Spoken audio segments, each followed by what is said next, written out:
Hey guys, today we're going to learn how to find the derivative of natural log and exponential functions. So we've already previously learned what is the difference between an exponential equation and a logarithmic equation. Remember that logarithms are the inverse function of exponentials. So today we're only focusing on e and ln. E and ln are inverses and therefore cancel each other out. So if you have e raised to the ln of x, then e and ln would cancel and you would be left with x. If you have the ln of e to the x, then the ln and the e would cancel each other out and you would be left with x. Now it's important to note that in order for these functions to cancel, e and if you have your base e, ln would have to be part of the exponent. So if you had something like the ln of x times e to the x, these cannot cancel because these would be two separate functions. E is not inside of ln and ln is not the exponent of e. So here I have e raised to the ln of 2. So ln is the exponent of e, so these would cancel out and I'm left with 2. For this one, I have the ln of e. Now, even though I don't see an exponent for e, the exponent is 1. So the ln and the e would cancel and I'm left with 1. For this next one, I got ln of e raised to the 4x. E is inside of ln, so these would cancel, and I'm left with 4x. And finally, here I have e raised to the ln of x squared. E and ln again would cancel, and I'm left with x squared. So that's the relationship between e and ln in terms of being inverse functions. Now let's look at how to find the derivative of e. So if you have a function f of x is equal to e raised to the g of x, then f prime, the derivative, is going to be the derivative of the exponent times e raised to the gx. So I put here, basically you're going to copy the exponential function and multiply it with the derivative of the exponent. So for a, I have f of x is equal to e raised to the sine x. So f prime is going to equal to, I'm going to take the derivative of the exponent. The derivative of the exponent is cosine x. And then I multiply that with the exponential function itself. So e raised to the sine x. This would be my derivative. For b, I have f of x is equal to e raised to the 2x plus 3. So my derivative is going to be, you take the derivative of the exponent, the derivative of 2x plus 3 is 2, and then you copy your exponential function. That's it for e. So let's practice with a couple of other ones. In this next one, I have f of x is equal to 3e raised to the 2x. So my f prime. Remember that the 3 here is a coefficient, so it's just going to tag along with my derivative. I have 3. The derivative of my exponent is 2, and then times the exponential equation itself, which is e to the 2x. To clean this up, I would just multiply the 3 times 2, which is 6. E to the 2x. So this is my derivative. For g of x, I have here g of x is equal to x squared times e to the 2x.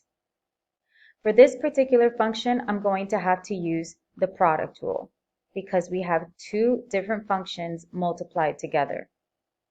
So g prime is going to equal to the derivative of the first, which is 2x, leave the second alone, plus leave the first alone, and get the derivative of the second, which is e. So I'm going to take the derivative of the exponent, which is 2, and then copy down the exponential. So now we're just going to clean this up a little bit, which the only thing I'm going to do is multiply these two things here together. So this is 2x e to the 2x plus 2x squared e to the 2x. This is a final answer. However, if you chose, you could make this a little bit simplified in the sense that I see that both of these terms have an e to the 2x, so I can factor that out. And both of these terms also have a 2 as well as an x, so I can take out a 2x e to the 2x. In the first term, I basically took out all of it, so that would be 1 plus, here I took out the 2, I took out one of the x's, so I still have an x, and I took out the e to the 2x. So this is another version of this same answer. How you choose to write it is up to you.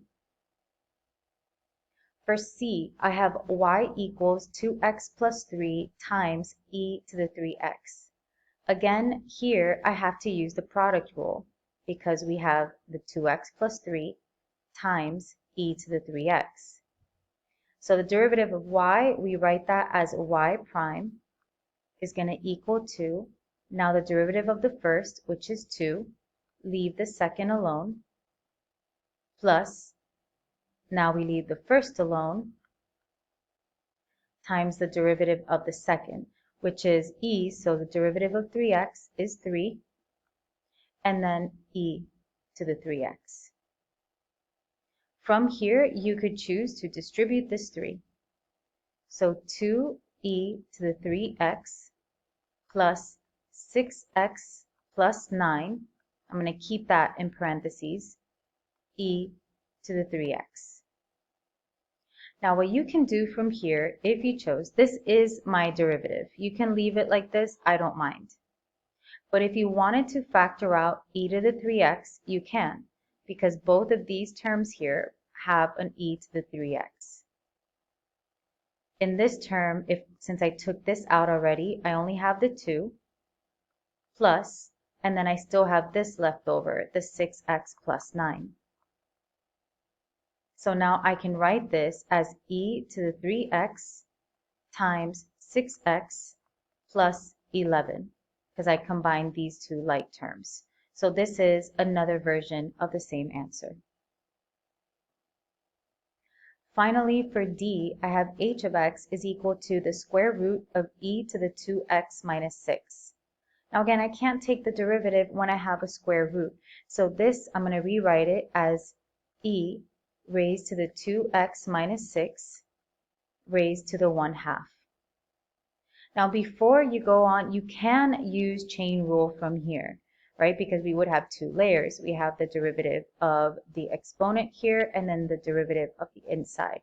However, instead of using chain rule, we can apply properties of exponents.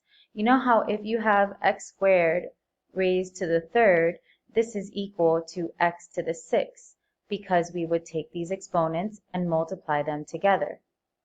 It's the same thing here. I have e raised to the exponent of 2x minus 6 raised to the 1/2.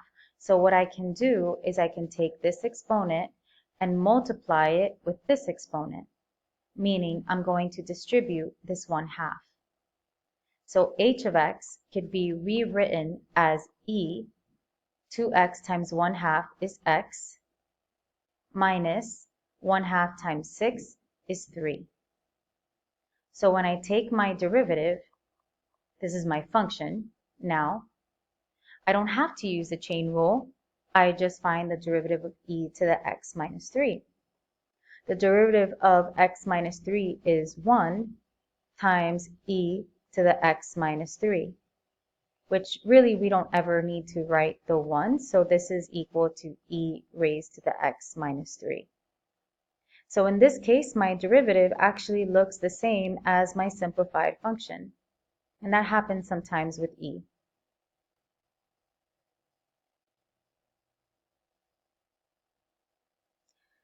All right, let's put this together, and we're going to find the equation of the tangent line for the function e to the 5x over 3x squared when x is equal to positive 1.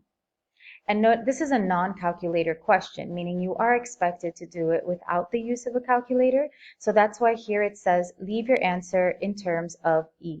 If you have e raised to an exponent, you're not expected to know what that is going to equal to for a question that tells you to leave your answer in terms of e. So you can leave it with e raised to whatever exponent you have.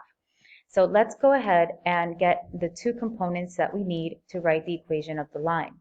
That first component is our point of tangency.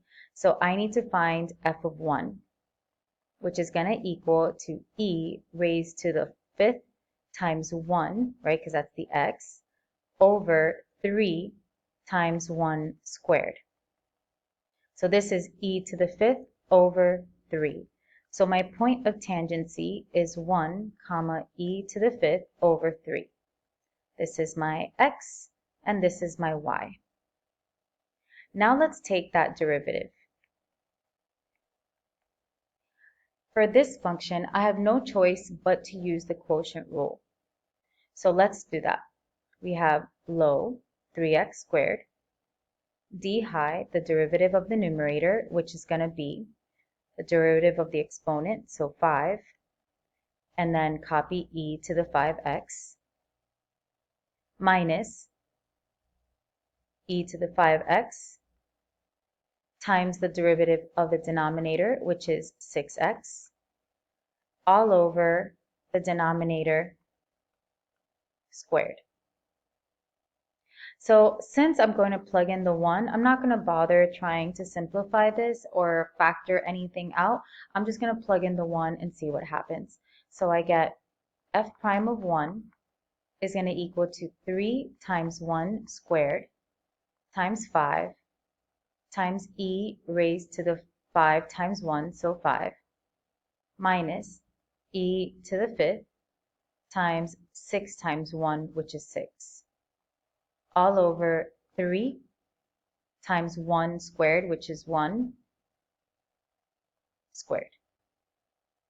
Let's clean this up. 3 times 1 squared is 3, times 5 is 15, e to the 5th, minus 6e to the 5th, all over 9. We have 15e to the 5th minus 6e to the 5th, which is 9e to the 5th, all over 9. The 9's here would cancel, and I'm left with e to the 5th power. Again, I'm not expected to know what this is, so we can leave it just like that. So this is my slope. So I have my point, I have my slope, I can write the equation. Y minus e to the 5th over 3 is equal to e to the 5th times x minus 1. And that would be my equation.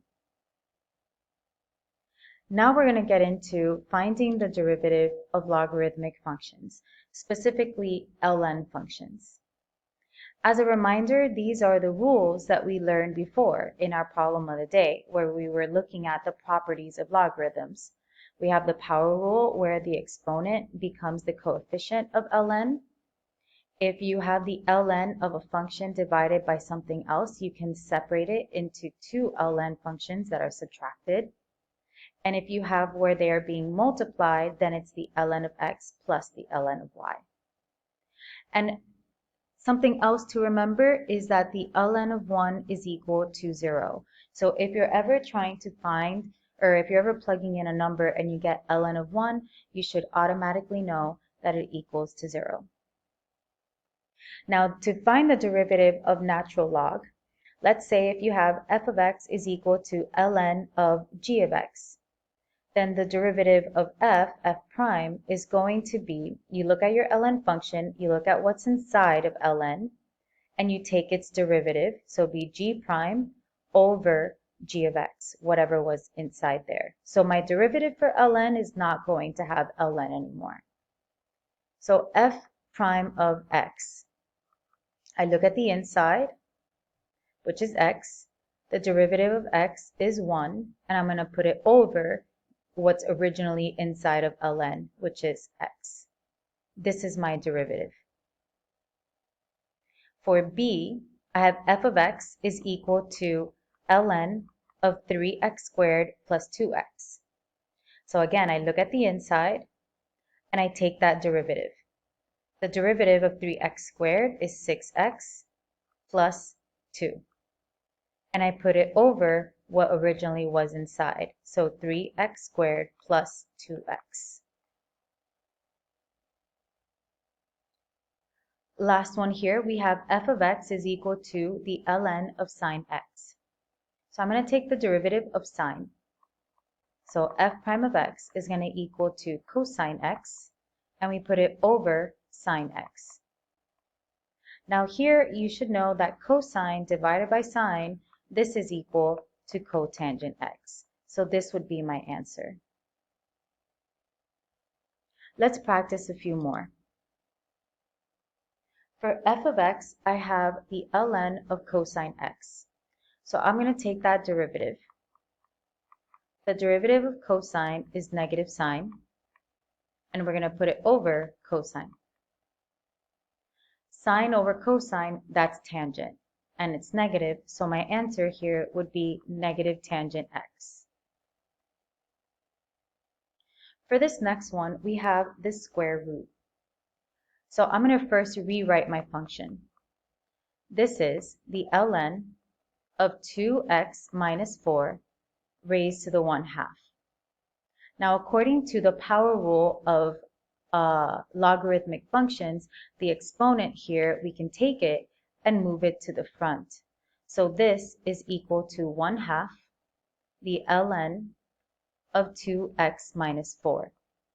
This makes it easier to find the derivative because I won't have to apply the chain rule. Now it's just a coefficient that will tag along with my derivative. So my derivative is going to be, I have this 1/2. And now I'm going to get the derivative of the numerator. The derivative of 2x minus 4 is 2 over itself, which is 2x minus 4. Now I can simplify this because I have this 1/2 and this 2, so the 2's will cancel.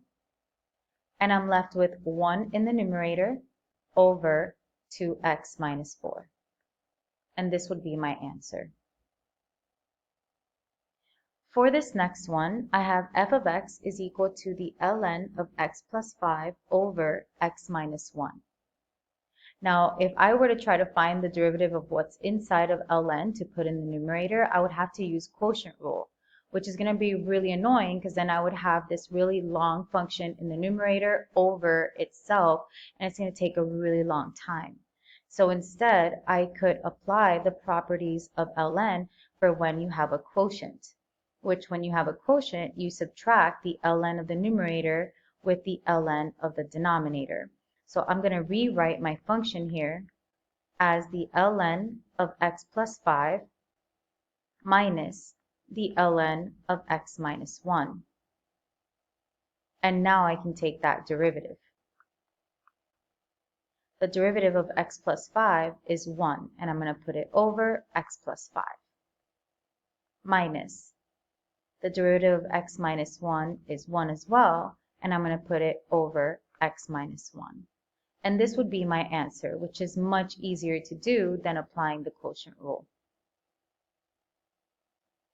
Last one here, we have f of x is equal to the ln of 6x squared minus 9, all raised to the third. Just like we did up here, this exponent can be moved and become a coefficient of ln so that I don't have to apply that chain rule. So I'm going to rewrite this function as 3 ln of 6x squared minus 9. Now I'm ready to take that derivative. So I got f prime of x is going to equal to, I have the 3, and now I'm going to get the derivative of the numerator, which is 12x over itself, which is 6x squared minus 9. I could multiply what I have here. So this is going to equal to 36x over 6x squared minus 9. You can leave your answer like this, or you can also simplify. I notice that all of these numbers here are divisible by by 3. So I can divide every term by 3. 36x divided by 3 is 12x. 6x squared divided by 3 is 2x squared. And 9 divided by 3 is 3. So this is an alternate answer. And that's derivatives of logarithms. So now what we're going to do is we're going to put this all together and start looking at putting these derivatives into context, meaning word problems. For all of these questions, we are going to need to use the calculator. So make sure if you don't have one now, I would pause the video and make sure you have a calculator out so you can follow along. So some things to remember when you're using the calculator. You can use the calculator to find the values of the derivatives, but you must clearly write out what your values are and what they represent. And when you are trying to find that derivative value, first find the derivative of the function by hand and carefully plug in those x's. And please make sure to take it step by step. If you need to put things into the calculator piece by piece, don't be afraid to do so. Even though you think it may take a little longer, it may take a little longer, but at least you'll be sure in your numbers versus trying to put everything into the calculator all at once and maybe inputting it correctly and getting a completely wrong answer. Now, some things that we've already covered is that we know that if the derivative of a function is positive, we say that the function is increasing, and if the derivative is negative, we say that the function is decreasing.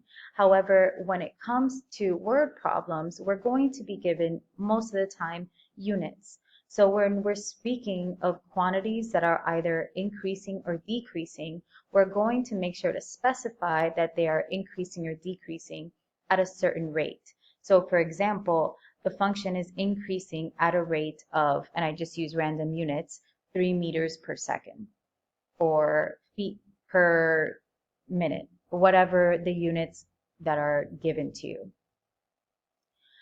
So we also know that derivatives are slopes of the tangent line, and a slope is a rate. So anytime they say the rate of this or whatever, that implies derivative. Therefore, if the derivative of a function represents the rate at which the function is changing. And again, we're going to put this into context with these couple of word problems. Let's start with this first one. The number of people entering a concert can be modeled by the function f of t is equal to 560 e sine t, where t represents the number of hours after the gates are open. Find the values of f of 1/2 and f prime of 1/2. Using correct units, explain what each value represents in the context of the problem. Okay, so what I like to do when I'm given my scenario is I like to write out or circle or underline, notate, however you choose to do it, what our variables represent. F of t is the number of people, and t is the number of hours. So that's something to keep in mind. So if I were to take f prime of t, just so we understand units, f prime of t, remember f prime, that's a derivative. And derivatives are when you subtract you get the change in your y values and divide by the change in your x values. My y's, that's f of t, is the number of people. My t, that's the hours. So my units for the derivative will be the number of people per hour. Just to keep that in mind for when we are going to translate what this means. So let's go ahead and find f of 1/2. That means that I'm going to take the 1/2 and I'm going to plug it in directly into this equation. So that's 560 times e raised to the sine of 1/2. Let's take out our calculator. Now I have this fancy calculator, but it does not matter as long as you're using a scientific calculator. The one thing that I will say is make sure that your calculator is set to radians. Most calculators have a mode button. Now mine looks like this, and you can see that my mode here is set to degrees. So I'm going to go down, I'm going to change it to radians. Your calculator may look different, so if you have any issues with making sure that your calculator is set to radians, let me know and I will fix it. Once you know that your calculator is set to radians, we're ready to begin. So we're going to plug in the equation and the number. So we have 560 times E. Now, E, usually on a calculator, you'll have either a log button or an ln button, and E is usually above either the log or ln. Usually it's above the ln button. See, mine is right here, and you see how it's in blue. That means in order to activate it, I had to press this blue button. So your calculator could have something similar. Maybe it's a different color, but just look for the E raised to the X. So you're going to press, for me, I'm pressing the second button and then E, and it automatically pops up for me as an exponent. Some other calculators will not. It will show up the symbol that looks like this. And then you can open up parentheses and put what's inside. So I have E. I'm going to put sine of 1/2. I can either put 1 divided by 2 or I can put 0.5. And then I'm going to press enter. And I get 904.4819. When you're writing values, we're always going to write 4 decimals. Don't round or nothing, just 4 decimal points after the decimal, and that's called truncating, meaning not rounding. So 904.4819.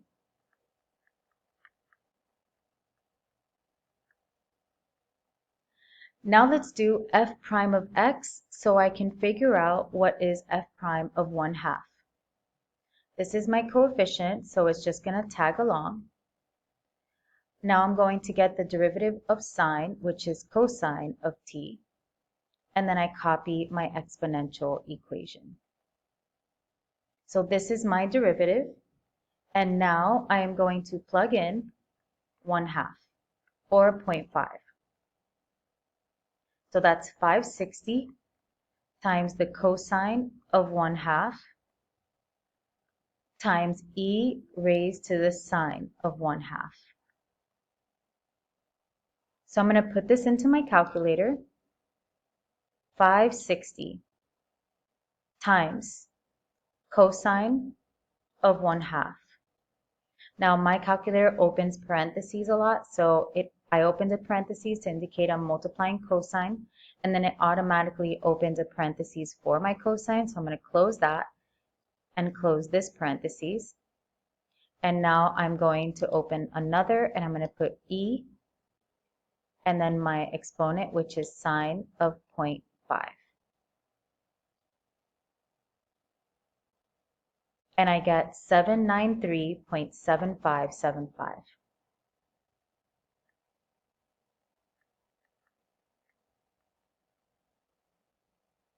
So I have my f of 1/2 and my f prime, but now I have to explain what these represent. For f represents the number of people. So this means, now the 1/2 represents hours. So if it's 1/2, that means after half an hour.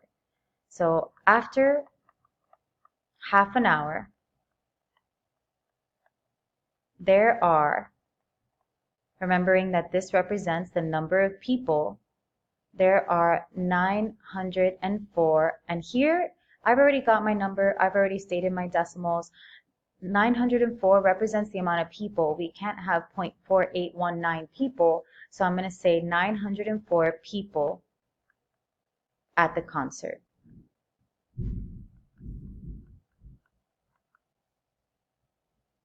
For f prime, remember what I said here. F prime is a rate, and whenever we are given to write down what it represents, whenever we talk about rates, we also want to talk about whether the rate is increasing or decreasing. Since this is a positive number, that means that my function would be increasing. So in order to write down what this means, we would say after half an hour,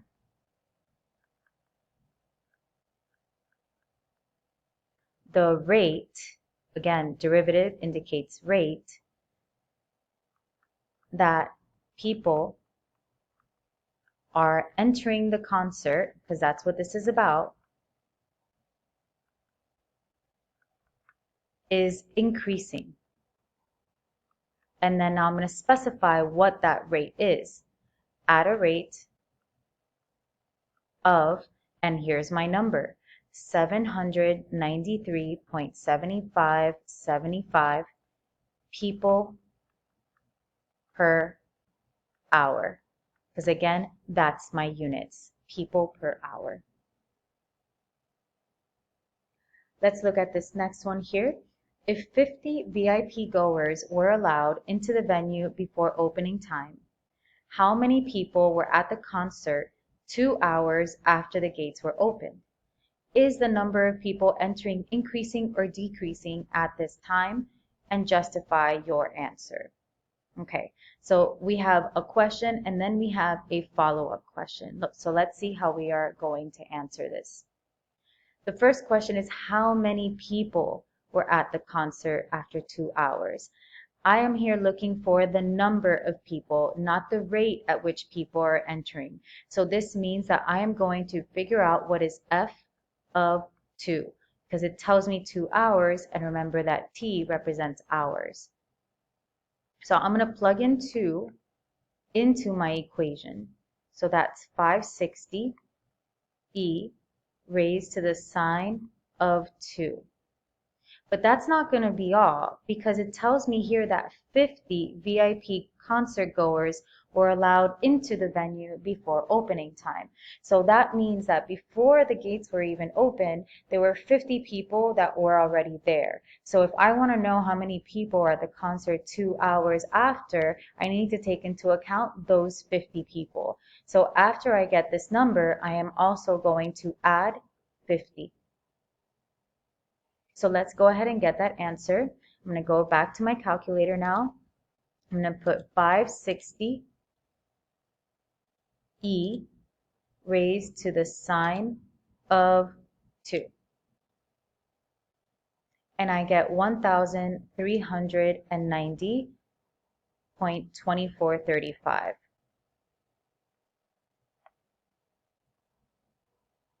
And I'm going to add 50, which is going to give me 1,440.2435. So that's how many people are at the concert 2 hours after the gates have opened. So I would state here, there are 1,440. Again, now I'm going to round because we're talking about people. People at the concert after 2 hours. So if you're ever in any doubt of how to word your sentences, use the question to help guide you. How many people were at the concert 2 hours after the gates have opened? You can say, there are 1,440 people at the concert 2 hours after the gates have opened. So again, I'm using the question to help formulate my answer. Now the follow-up question. Is the number of people entering increasing or decreasing at this time? If we want to figure out whether the number of people is increasing or decreasing, that means find the derivative. Remember that when you take a derivative, whatever sign it is tells you whether it's increasing or decreasing. That's why we spent so much time doing that before.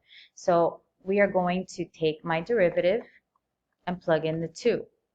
I already took the derivative up here. I don't need to do it again. These questions are all connected. So whatever you do in the beginning, you can use again later. You don't have to do it twice. So I am going to take that derivative equation and plug in the 2. So 560 cosine of 2 times e to the sine of 2. So I'm going to go to my calculator now. 560 cosine of 2 times e raised to the sine of 2. And notice that here I'm not adding 50 because it's not asking me for the amount of people, it's asking me for the rate. So the rate depends just on the people that are entering. And I get negative 578.5454.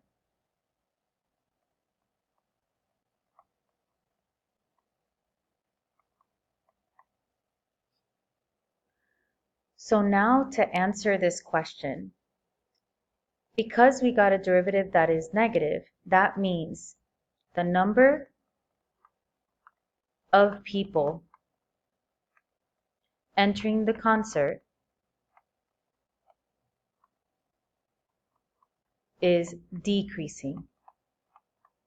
And now our reason, because we always have to justify, we would say because f prime of 2 is less than 0. Now let's look at one more example. After being poured into a cup, coffee cools so that its temperature, T of t, represented by the function T of t is equal to 70 plus 110 e raised to the negative t over 2, where t is measured in minutes, so that's one of my units, t in minutes, and T of t is measured in degrees Fahrenheit. So little t is minutes, big T is degrees Fahrenheit. So just for future reference, if we are finding T prime of t, that's going to be in degrees Fahrenheit per minute. So it's always the function over the x, or in this case, the t. So that's what I do to figure out my units for the derivative. For the first question, what is the temperature of the coffee 5 minutes after it has been poured into the cup? So here we're only being asked what is the temperature. We're not being asked what is the rate at which the temperature is increasing or decreasing. It's just the temperature. So that means that we're plugging it in. We're plugging in 5 into the original function. So capital T of 5 is going to equal to 70 plus 110 e raised to the negative 5 over 2. So I'm going to go to my calculator. I'm going to put 70 plus 110 e. I'm going to put my parentheses around my exponent only because if you're using a regular scientific calculator, you may just see this symbol. So you want to put parentheses around your entire exponent to make sure that the calculator knows the negative 5 over 2 is part of the exponent, not just negative 5, and then it will take your function and divide it by 2. So negative 5 divided by 2. And I get 79.0293. So my units here, I just solved for temperature, and temperature is degrees Fahrenheit. And that's it for this question. It's not asking for anything else, and it's not asking you to justify anything. So unless it states justify or give a reason, you don't have to do any more. For the next one, is the temperature decreasing faster 1 minute after it is poured or 3 minutes after it is poured? And give a reason for your answer. So in order to figure out which one is decreasing faster, again, my key word here is decreasing. This means that I need to find the derivative. So here I have my function. The derivative of 70 is 0. We have this 110, which is a coefficient, so that's going to tag along. Now I'm going to get the derivative of negative t over 2. I'm going to do over here a second. Negative t over 2 is the same thing as saying negative 1/2 t. So the derivative of negative 1/2 t is negative 1/2. And then I copy the e raised to the negative t over 2. I can simplify this just a little bit. 110 divided by negative 2, is negative 55. E raised to the negative t over 2. So now we're going to figure out whether it's decreasing faster at 1 minute or at 3 minutes. So I'm going to find t prime of 1 as well as t prime of 3. So I'm going to go to my calculator. This is my derivative. I'm going to plug in the 1 first. So negative 55 e raised to the negative, well, let me put parentheses, negative 1/2. And I get negative 33.3591.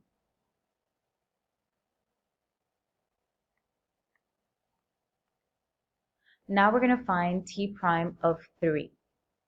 So same thing, negative 55 e raised to the negative 3 over 2. And I get negative 12.2721.